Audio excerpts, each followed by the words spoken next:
All right, welcome into the Auburn Live Show Modcast edition, early signing day episode.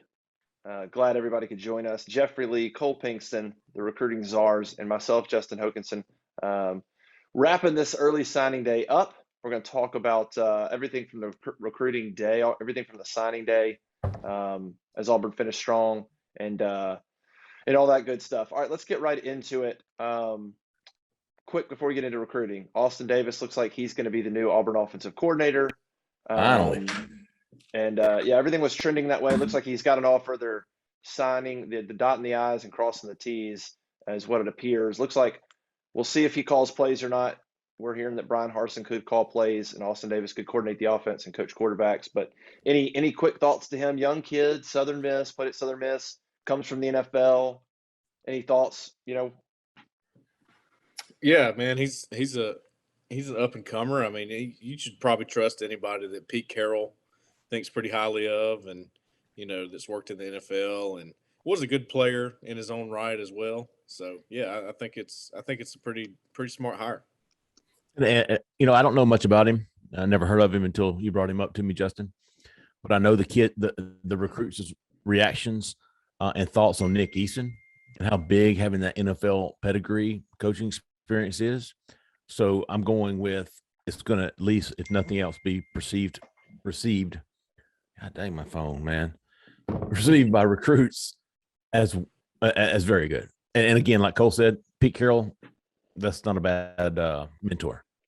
Yeah, that's a good point. So hopefully that gets done, and we can get that official and put behind us. I think it's interesting. I think you've got a quarterback coming in and Holden Gerner that you think a lot of. So, somebody like Austin Davis coming in and helping develop him could be a good thing. I mean, shoot, D Davis too. I mean, a talented athlete. So we'll see if Austin Davis can bring some of that NFL experience that he had. Played 7 years as a backup, was in the league for 7 years. Was a really good college football player. So see if he can bring some of that energy and expertise to developing the quarterbacks. All right, let's get into to recruiting. I think all in all, you guys really nailed it on how Auburn was going to finish. I mean, almost to a T. Jeffrey, just start with you. Kind of broad thoughts as we just wrapped up Brian Harsin's press conference and kind of got his thoughts on the day. But you've seen a lot of these signing days come and go. How did this one go for Brian Harsin in his first full class? Well, last week in the Modcast, I said this could be a really good class or it could be a really, really, really good class. Well, I think it was a really, really good class, kind of right there in the middle, right? It was better than the floor and not as good as the ceiling. It was eye-level class. They didn't get Curtis Perry. They didn't get Darius Clemens, but they got the others. They got everybody but those two. I mean, Justin Williams, I don't feel like that's a huge blow. I mean, Auburn's going to go all in on Trevante Citizen. They're all in on this cat, and who's going to wait until February to sign. I liked it, man. I thought it was a good day for Auburn. I think it's a fantastic class. I think On Three consensus has got them in the top 15, maybe 16 right now. I just thought from top to bottom, it was really good. Yeah. What do you think, I Cole? agree. I agree with you, Jeffrey. It's hard to look at the class and be disappointed with some of the additions that you got. I mean, it was a good string of days too. You got two on Monday, Tuesday, and then finished pretty strong on Wednesday. So, yeah, just a good week for Auburn, a good finish, and you got help at receiver with Camden Brown. Big time. Yes. You got help in the secondary is going to be really nice coming from this class. You got two guys from the JUCO ranks who can really come in and be immediate impact guys. And then personally, I think JD Rim is an immediate impact guy. I think he's really good. And you flip a couple, you flip LSU, you flip Bama. It's hard to be upset about that. I mean, that's always big. So positives are, let's start positives before I get cynical. DB class. I mean, DB class, fantastic. Holden Gerner. That's probably where I would start those two. The DB class is phenomenal. at least on paper, and I say this all the time, I don't know how good these players are going to be when they get into college, but on paper and what they've been before, phenomenal. On paper, you couldn't do much better than what Auburn did. You went out and you got the number one cornerback in the country in junior college. You went out and got the number 2 or 3 safety. Marquise Gilbert, was he number 1 or number 2 on 24/7? Number 1. Oh, really? So you got the top safety? Yeah, top safety. Top cornerback. Top JUCO corner, top JUCO safety. And On3's got him. We'll see. On3's, at the time we're recording this, is finalizing their JUCO rankings. But, I mean, as of right now, figuring it out. They're the same thing, yeah. Yeah, so you've got those 2 guys. You've got we're talking about defensive back class, right? Yeah. Listen, look, I've had 3.5 hours sleep, dude. I fell asleep in the Harsin press conference. Okay, yeah. I was talking about how good the DB class is. It was so good that I forgot about it. Yeah. Austin Osbury, yeah. Jadarian Rim, the 2 JUCO guys, and Caleb Wooden. You couldn't ask for a better defensive back class. I tweeted about it this morning, but I like Caleb Wooden. Yeah, I think he's a damn good player. Gets forgotten about. Yes. You know, it's funny too that Osbury seems to be the one that almost gets forgotten about in the group too. Yeah. In other years, that'd be and it still is this year, but it just, you know, it would get more press, I think. It would be a key talking point. Yeah. He wouldn't be lumped in with the group. He would be a talking point alone. No doubt.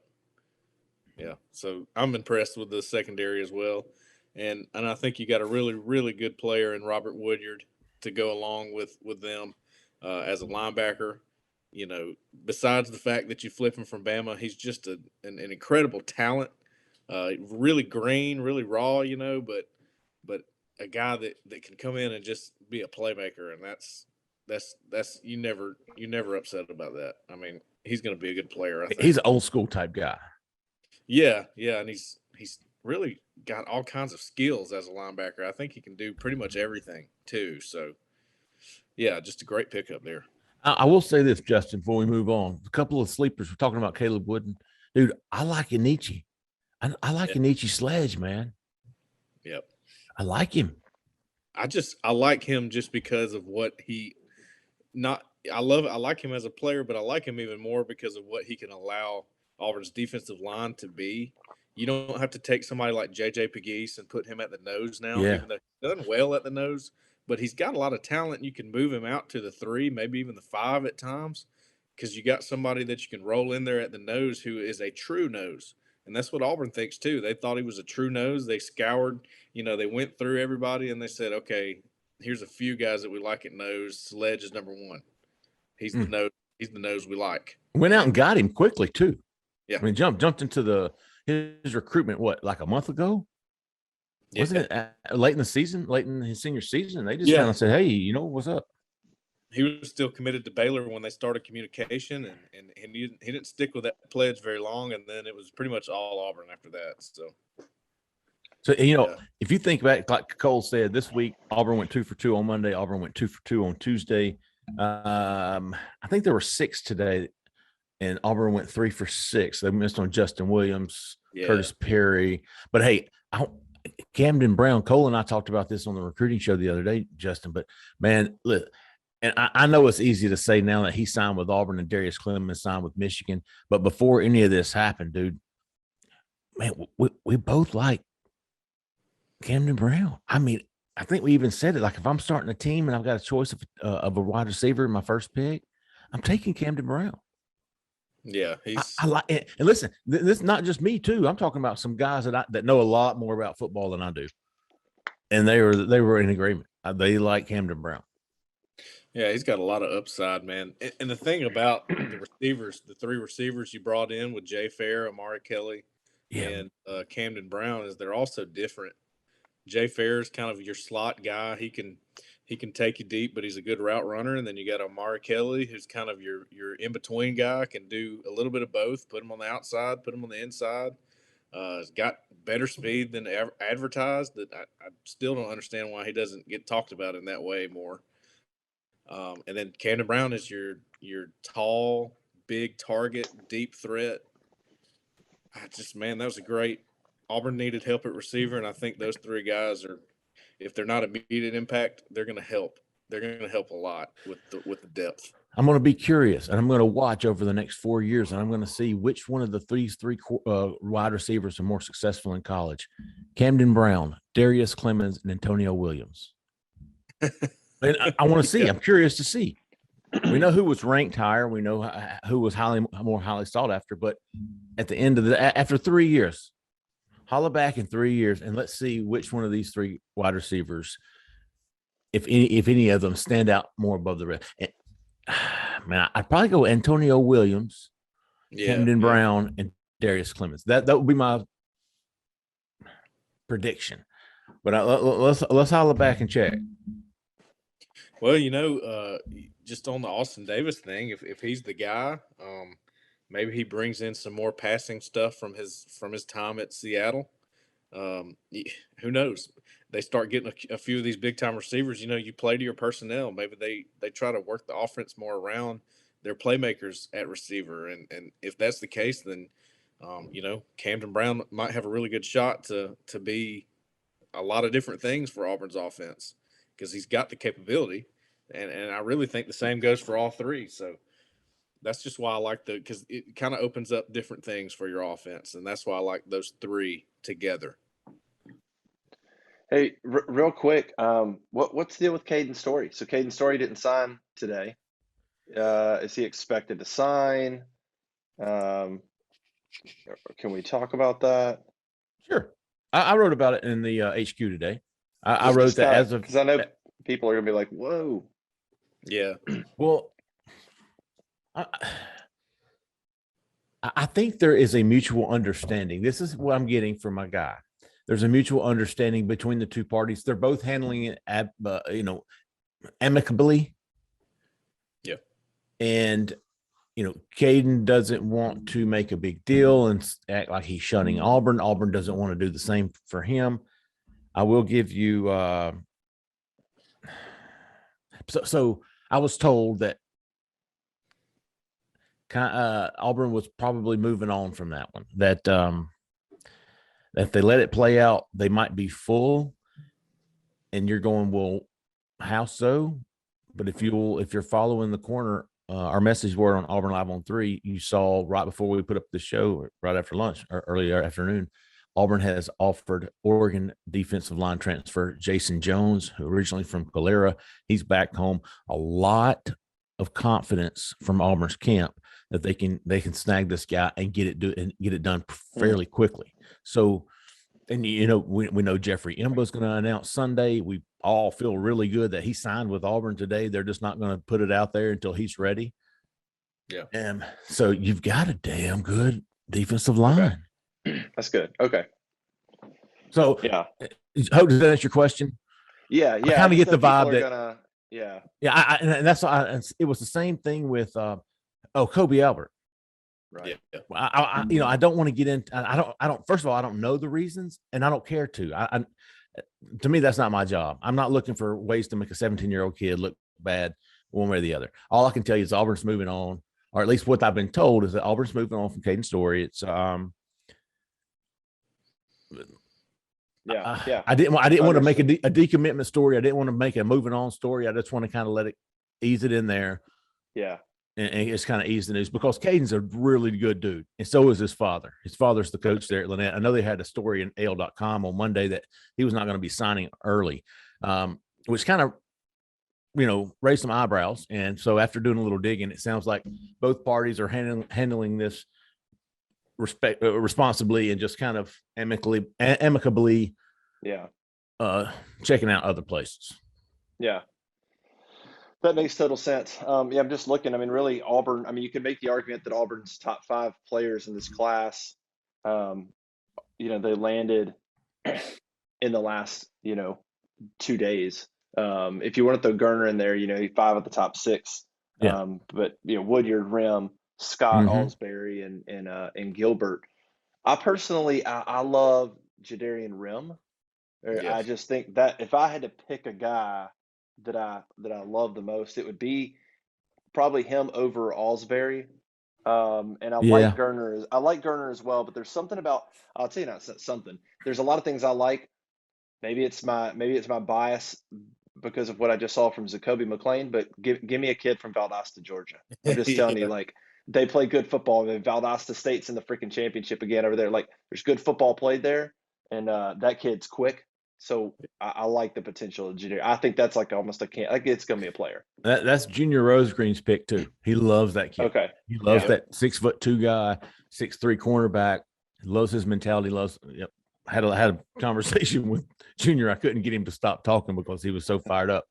But he really likes that kid. Yeah, I'm the same way. I said on the boards during everything going on that the guy kind of reminds me, and not really his playing style, but just how he's kind of quiet and he goes about his business quietly. Yes. Just maybe that he could have like a Carlton Davis impact at Auburn, just the way he came in. He's just a physical man coverage guy. I just think he plays early. That's just how I feel about it right now. You can't predict these things. You can't always predict these things, but if I'm going to make a bet on somebody, I think Rim would be the guy I'd bet it on. I'm going to ask the question that I think a lot of people might be wondering, and I just think we just need to be honest and like transparent, and let's just talk about it. And that's Robert Woodyard. So, obviously a flip from Alabama. Mhm. It sounds like maybe he wasn't the highest priority of Alabama, but that doesn't really matter. I guess what I'm asking is from you guys that followed it closer than I did, is it a fit thing? Is it why maybe the reluctance on Alabama to take I don't him? think there was. Okay, so I don't, because Auburn fans are going to go, well, did Alabama, if they didn't want him, there's just all those things, and I'm looking at him going, that's the highest rated kid in the class, and Auburn needs linebackers. Like, just talk to me about this kid. So it wasn't that Alabama wasn't making him a priority. It was that Auburn was making him so much more of a priority than Alabama. It wasn't like Alabama said, "Hey, dude, we'll let you stay committed, but we're not wasting any more time on you." They were down there every week they could be there for in-home visits. Yeah, they recruited this cat, but it was just that Auburn's the need for him, they prioritized him. Jeff Schmedding was all over this kid, and one thing we've talked about, these 4 and 5 star backs and players just keep going to Alabama and they're going to sit for 2 years. And I guess they're okay with it, right? He wasn't. Robert wasn't. He wants to play. Yeah. He wants to play now. And that's what he saw at Auburn. He saw Auburn losing their linebackers. He saw an opportunity to play for 1 or 2, probably his first year, at least getting in on special teams, maybe finding a spot on the 2 deep. But he wanted to play. And he felt the love from Auburn, and unlike what he was getting from Alabama. And I think, and then you saw him come up 4 or 5 times since June. He was in June for an official visit, July unofficial visit. Then he came up for 3 games. He was in Auburn 5 times since June, committed to Alabama after he committed to Alabama. So he was, it was all about love, man. And Auburn wanted him as the playing time, and it was an easy decision. And let me do this real quick. I know we don't have a lot of time because we're on limited space, but I promised the subscribers at Auburn Live on 3. Oh yeah. My answer to this. So on November 17th, everybody woke up and was like, "Oh, we ain't got no commitments, man. What's going on? We ain't had no commitment." I said, "Well, look, ask me on December the 5th, 16th. I think I said, what happened the night of November 16th. They were like, okay. So then today they were like, "Hey, you're going to tell us?" I'm going to tell you now. Robert Woodyard committed to Auburn on November 16th. He called the coaches November 16th that night. I got a call from him. And it was, I want to flip my commitment. I was like, okay, give me a minute. I'll write this story up real quick. I'm going to send it to you. And if you still want to do it, we'll do it. I want to do it on how you want to do it. So I got the story written, got it ready to go. Hey man, are you good to go? I don't know, man. Okay, well, whatever you want to do. I think I might just wait till signing day. Okay, that's fine. But I talked to the coaches. I'm committed. I'm in. Okay, cool. I'm not going to put it out there until you do. So that night he committed to Auburn. Scan 2 weeks forward, dude. He tried to commit to Auburn publicly twice. Got a call about 2 weeks later, and it was, "Hey man, Robert wants to decommit." And I was like, well, I can write that story too. So I already had a flip story from Robert from November 16th. 2 weeks later, early part of December, maybe it was right after the Iron Bowl or something. I want to decommit so that, and I was like, whatever you want to do, man. Got the story ready. I don't know, man. I think I'm just gonna wait till signing day. I was like, all right, dude, whatever. I mean, what? I don't care. If y'all notice, I don't know if you noticed in the admin, I had a Robert Woodyard flips from Alabama to Georgia, from Alabama to Florida. I mean, Yeah. from Alabama to Auburn. I'm not used to saying that, dude. Oh my God. I just put those words together. He flipped from Alabama to Auburn. And then I had the just the decommitment. And I think Auburn and they were like, hey man, you just chill out, just keep it quiet. Let's make this happen on signing day. And that's what ultimately ended up happening. But November the 16th, the night of November the 16th is the night that he called Brian Harsin and said, I'm signing with you. Yeah. Yeah. You had it on a picture caption as well. I tried to use Oh, yes. Ooh, better take that back. I uploaded the picture of Robert Woodyard from the Georgia game, maybe. He had an Auburn hat on. Yeah, the Auburn and when I uploaded it into the admin, I put, Robert Woodyard has flipped his commitment from Alabama to Auburn. I said it right that time. And Cole had used it in another story, and that caption automatically went up. And I don't think it stayed there long, or not many people saw it, but that's why, if you did see it, now you know why. Yeah. But that had been in the works since November 16th. And just real quick, Justin, on Woodyard and Alabama and your question, I always go back to the beginning of these recruitments, and Auburn wanted him bad at the beginning, even before Harsin was there, and he had a connection with Lee Hunter as his cousin on the team, and it looked like Auburn had a good chance, and then out of nowhere, boom, he goes to Bama, and they had worked real hard on him and wanted him, and that should tell you enough. That should tell you that they really liked him, and they heard that Auburn wanted him and said, no, that we're not going to let that happen. But when Harsin came in, he really liked him and stayed with him, and that's what happened in the end. So, yeah. But Alabama was still coming after him. Sure they were. So legit player. Love Williamson, obviously. Antonio Coleman, bring up memories, and Antonio Coleman was a heck of a college football player. His defensive coordinator. Oh, is that what that AC is his defensive coordinator? So it didn't hurt having a ride to any Auburn game. Yeah, and Roger that he wanted, and Roger was up there. That's right. Big relationship there. Before we move on, talking about the players, man. But because how much time we got left, Justin? 10 minutes. I gotta say, Zack Etheridge. We talked about this DB class and how amazing it is on paper, at least. We don't know how it's going to end up, but on paper, it's probably as good as you can get. Zack Etheridge, dude, been in Auburn 1 year. Less than a year. Yeah. Less than a year, dude. He just pulled this out. I don't know if y'all saw, too, in the midst of all this, Tony Mitchell, 5-star corner from Thompson, made a little trip to Auburn, took his pictures, put it on oh, yeah. Yeah, so right in the midst of all this. So he's going to be working on those dudes as well.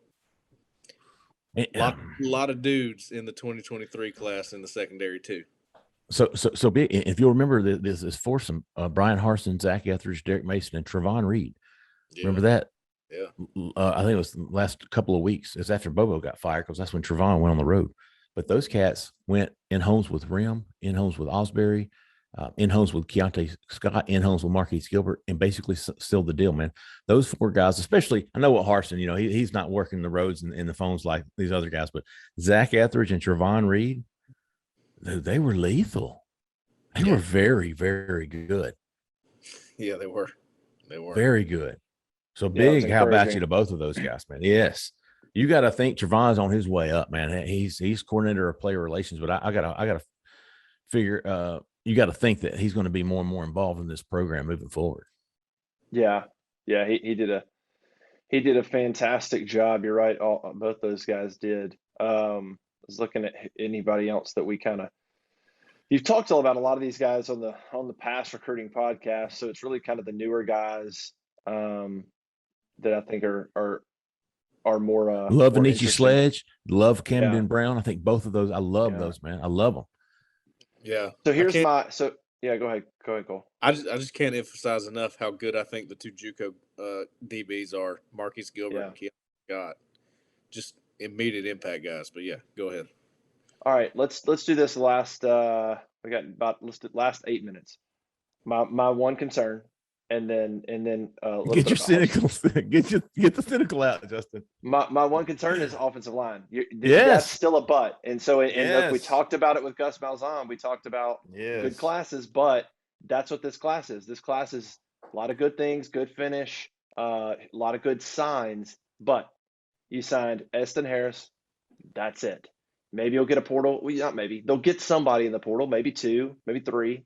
They're going to get somebody in the portal. But again, offensive line is where Auburn's been lacking the last few years. You better fix that position or you will not beat Bama, Georgia, A&M, probably LSU. You can't win in the trenches. And so that's my butt. I mean, It's a big butt. Auburn has got to figure that out. You got a big butt, Matty. You got a big butt. Absolutely, man. You've got Jalen Farmer waiting for February. We know that Julian Armella, who, oh my gosh, he didn't sign with Florida State today. He's going to wait until February. He came up with Camden Brown. Their teammates are pretty good friends. Will that help Auburn? I don't know. Somebody asked about that on the corner today. But those two guys, we know high school guys to keep an eye on. I think Farmer's an interior guy, right, Cole? Definitely. Armella's he's a tackle. Prototypical tackle. I don't think he's like 6'7", but he's 6'6", maybe, right? 6'5", 6'6". Yeah. Maybe 6'6" with cleats on. But both of those guys. But yes, I would expect two offensive tackles. And I'm gonna tell you what. Talking about, we won't get off the offensive line. I do love EJ Harris, though. I do love him. Yeah, I really do. He's excellent. But we'll see. Auburn just hit the portal hard for the offensive tackles. But Justin, I'm right there with you, dude. This is, as it stands right now, a typical Gus class, right? Right, top 15. It's a good class minus skill heavy. The most important thing. Yeah. Right. It's top 15 class that are skill heavy with no offensive linemen. Yeah, that's the truth. Yeah. So we'll see in February. February's transfers will be done. The late guys will be done. And if there's not at least 4 offensive linemen added, at least, then this is going to be very disappointing. A very disappointing class. I don't care who's signed today. If Auburn doesn't have 5 offensive linemen come February, it's a very disappointing class. Yeah. Yeah, they're going to have to load up. Cole, any thoughts before we move on? Yeah, just, I'm always in the camp of JUCO guys, transfer guys, high school guys, whatever. Whoever you bring in is important. I don't really get into the rankings as much. Obviously, it's pretty important, but they're not all ranked on the same scale. So just bringing in talent is what's important. I think they got to get some guys from the transfer portal on the offensive line. Obviously, they got to get 3 or 4, in my opinion. Just like Jeffrey's saying, if they don't do that, I think there's some concern. Huge. Yeah, I think most people are with you. All right, before we end, Justin, did you make light of your scoop today on the transfer portal? Because that on Slovis. Yes. I didn't really mention it. No. Well, we'll see. I was told that would be Austin Davis' first target. That's like, hey, when you're on board, that's where you're going. And there's some angles there. He's in Seattle. Kids from USC, so there's a little bit of West Coast. He's been on the West Coast. He's been in the NFL. I would think that there's a lot that Austin Davis could connect with Slovis about. I really do. What could they get him? I don't know, but I would think there's a lot of good connections there. That Austin Davis could make with Keaton Slovis, who's probably the most talented portal quarterback. I mean, I don't know much about him. Yeah. The only thing I wanted to add is that, man, it's not out of the realm of possibility that Auburn actually looks to take 2 quarterbacks, transfer quarterbacks. So that's all I had to add to that. But Slovis obviously is appears to be a top target, but they're looking. They're not going to turn down a great one if they can get him. Yeah. Another one. All right. Second. Let's end on this. Give me a grade. And I know we got still some pieces out there. Let's just say at this point, give me a number 1 through 10. Give me a grade. Just kind of give me a feel. We'll go for probably another 3-4 minutes. I'll get 30 seconds. Knowing what I knew going in, so I knew that I think, and we tried to tell everybody this, but this wasn't going to be offensive line heavy signing day today. We knew that they were going to go to the portal. They struck out on a lot of guys early, and it's not like they didn't go after these guys. So knowing that, and knowing that what the ceiling was today and what the floor was, I'm going A minus. Whew. I thought it was really good. Yeah, I did. A minus. I'm pretty close to you, Jeffrey, but again, just the offensive line side of things, I go B just because I think on the offensive side there's still a little bit to be desired, but on the defensive side, I'm closer to an A. So when you average it together, just a strong B, I'd say. Again, let me defend it was because I knew that Auburn wasn't going to sign any offensive linemen. Well, yeah. Okay. So if you want my overall thoughts of the day and they're only signing one, I'm B minus, right? Yeah. If they were going after all these offensive linemen and they didn't get any of them, and EJ Harris was the only one, then yeah, B minus, C plus. That's not good. But I kind of knew the strategy going in and what the hopes were and what the expectations from Auburn's side was to load up in the portal. So with all that said, looking at the day and what they wanted to get done, I thought it was A minus. Yeah. That makes sense. That makes sense. And I mean, look, the bottom line is you're looking at the rankings. 1, 2, and 3 are in the SEC. 2 of those are in the West, Alabama and A&M. You got Georgia. And then you've got Kentucky, who is their best class ever. Yeah. They're sitting here on the on-3 consensus. They're at 12. Missouri is sitting here at 13. LSU at 15. So you're talking about Auburn being 7th in the league. You're thinking 16th in the country. Really good finish. 7th in the league. So it's almost to the point in the SEC where just don't even look at the national rankings. They're pointless. You might as well just look at the SEC, right? Because it's so insanely competitive. And I mean, based and on watch that, out for Tennessee. Tennessee closed strong. I mean, it is the middle where Auburn has found themselves right now is a bloodbath, and we're going to see over the next 2 years who survives. Kentucky, Missouri, Auburn. Like, it's just insane. Ole Miss, it's just insane. Auburn's set up great. Look, it's still Auburn. They're going to have a brand new $100 million football facility. Like, Auburn is still fine. These next 2 years are crucial to make sure that they don't make any wrong moves and maintain their status, I think, in the league. But yeah, they got to land O-line. If they don't finish strong on the O-line, I'm going to give this whole thing probably like a C plus. That's probably where I'm at if they don't finish strong. I'm with if they you. Finish strong, we'll go in the B's. But if they don't land quality, like if they just get some whatever names, some guys, yeah, I'm gonna be a little disappointed. You need starters from other programs transferring to Auburn to start. Yeah. Even if it's FIU. Yeah. And that kid, of course, they missed. It looks like they're gonna miss out on him. Mm-hmm. All right, Cole, we're about to leave, man. How's your first signing day? How'd it go? It was good. It got real wild there. For a little while. It was fun though. I mean, it was great. I enjoyed it. I'm gonna catch up on some sleep tonight. That's for sure. Nice. Well, y'all catch up on some sleep. Make sure everybody listening, you're at auburnlive.com. Full coverage, obviously, of the day. Go back to signing day headquarters. That's got all the links you'll need. And then we'll have more from Harson's press conference on what's today, Wednesday. So we'll have more from what Harson said. A lot of good things about his first signing day, kind of official big signing day at Auburn, I should say. So make sure at auburnlive.com. Appreciate everybody joining us. For Jeffrey, Cole, I'm Justin. We'll see you next time. Bye.